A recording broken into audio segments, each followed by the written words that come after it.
This is David with Inspire Precision, and in today's video we're going to be taking a look at the Macavity Arms MA2, and we're going to be installing the warranty air tube that Macavity Arms has sent us.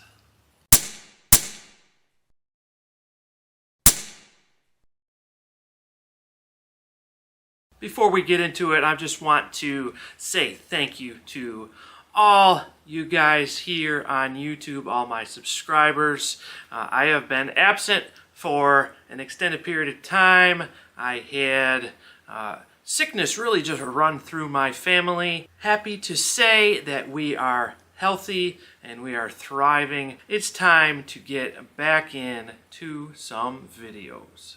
Unless you've been living under a rock, you know that Macavity recalled every single MA2 rifle for defects with the air tube. And they told you to degas them immediately and either send them in for warranty repair or fill out the form and get the parts sent to you. So I hate sending things in for warranty support because you never know how long it's going to be away. You're going to be without your rifle. So what I did is I filled out the warranty form and I got the new and improved, I hope, cylinder here, this air tank in the mail. And there are some differences. When you get yours, you're going to know absolutely that is the new part. We're going to get into installing this on the MA2 right away. This is going to work for the MA2 Standard Edition, the MA2 Long Edition, in every caliber. And I was kind of disappointed they did not include any repair instructions. I thought that was kind of strange.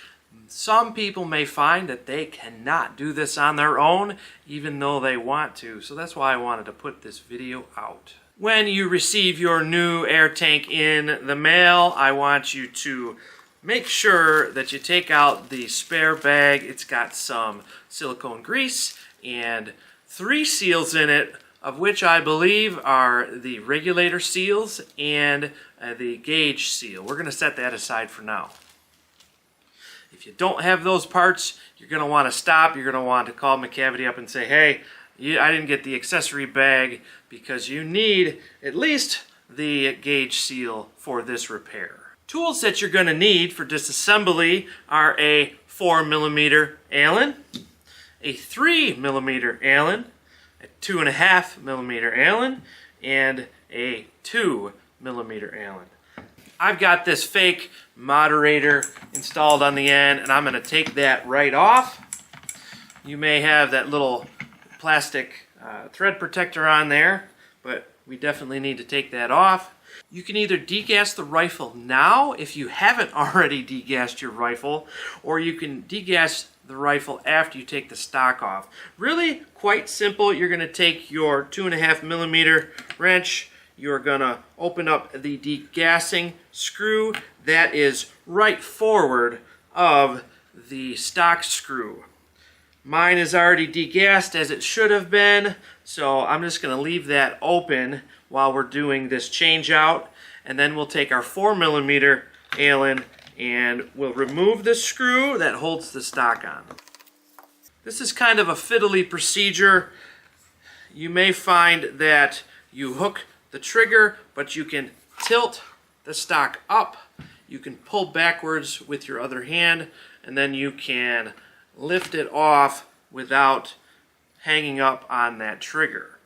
You do not need to remove the trigger assembly. That'll stay in there.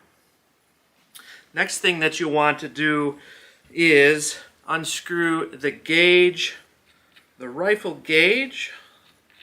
This is behind the regulator, and we'll set that aside.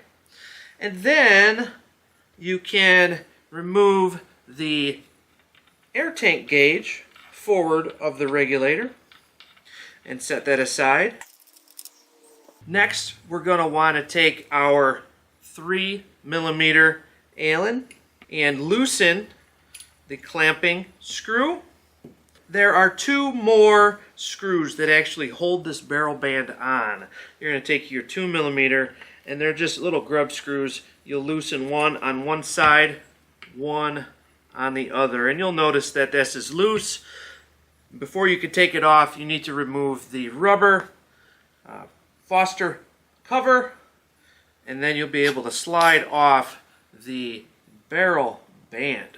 Grab the air tank, unthread it, and we have this aluminum spacer that spaces the rifle breech from the regulator inside the tube. The regulator body is right here. You'll see this port. It's sitting about right here. We will have to take that out. But before we take it out, we're going to take the end cap off. All these threads are rather long, so it might take a little bit for you to unthread them. We're going to set that aside. We need a way to get the regulator assembly out of this tube. I've got a stick here, and I am going to push it right out. You're going to want something that doesn't mar the regulator assembly like a piece of wood. It's got to be pretty long so you can actually push the regulator assembly out. So you should be able to grab onto the stainless steel end of the regulator itself and pull it right out. We'll set that aside. This silver aluminum piece, this regulator body, and the tube assembly, the original tube assembly, we will not use again. These are the parts that are defective. This is the reason for the recall. We're going to set these aside. We're probably never going to touch these again. So we've got the regulator assembly. We need that. We need the end cap. We need the two gauges. And we need our new warranty cylinder here. We have to install the regulator into the tank body itself. If you look inside your regulator assembly, you're going to see that it's got a hole for the regulator itself to fit into.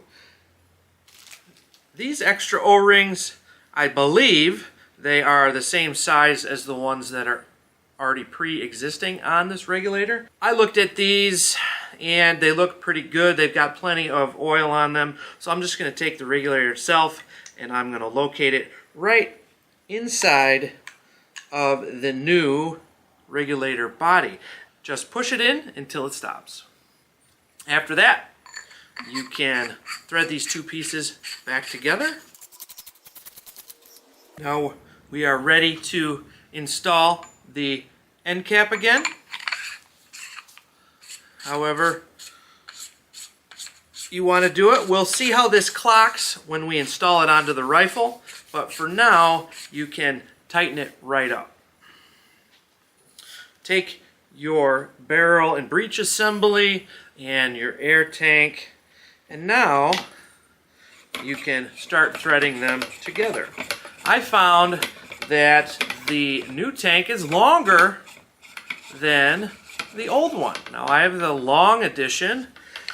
I don't really know why it's a little bit longer. Maybe they made it the same volume, but the internals are different, so it had to be longer. It's really not a big deal in my mind. I have got the regulator gauge on this side, and if we rotate the rifle around, I have the tank gauge on this side. For me, that is really not a big deal. I can have one gauge on one side, one gauge on the other. Really doesn't bug me a whole lot, but you may want both of your gauges on the same side. You can thread this out a little bit if you want them both on the same side. I prefer to have everything on my rifles nice and tight, and it's not really bothering me. At this time, you can reinstall the tank gauge, and you'll notice that it still has the O-ring.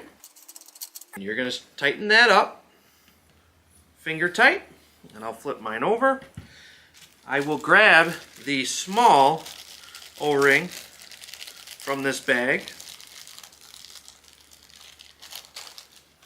I will put it over the gauge here. I'm going to take some silicone oil. You could use the included grease that they give you, or some oil that you have on hand, and you can tighten that up finger tight. Now I will take my barrel band, position the air tank to accept the bottle band. I will tighten the clamp portion of the barrel band. Then I will take my 2mm and tighten up just the grub screws, the locating grub screws on the barrel band or clamp, and tighten that right up. At this point, if you want, you could put the rubber cap back on it. Really doesn't matter. You can also put your fake moderator back on. If you're not using a different moderator already, you probably should. Now that you've got the new warranted air tube installed, it's time to put the stock back on. This can be fiddly, just like when it came off, but I find that it's a little bit easier to install than remove. So I just kind of set it down on the rifle, push it down in the back, and then I push down the entire breech assembly into the stock. And my screw is still in here, so I'll take the 4mm and we'll tighten it right up.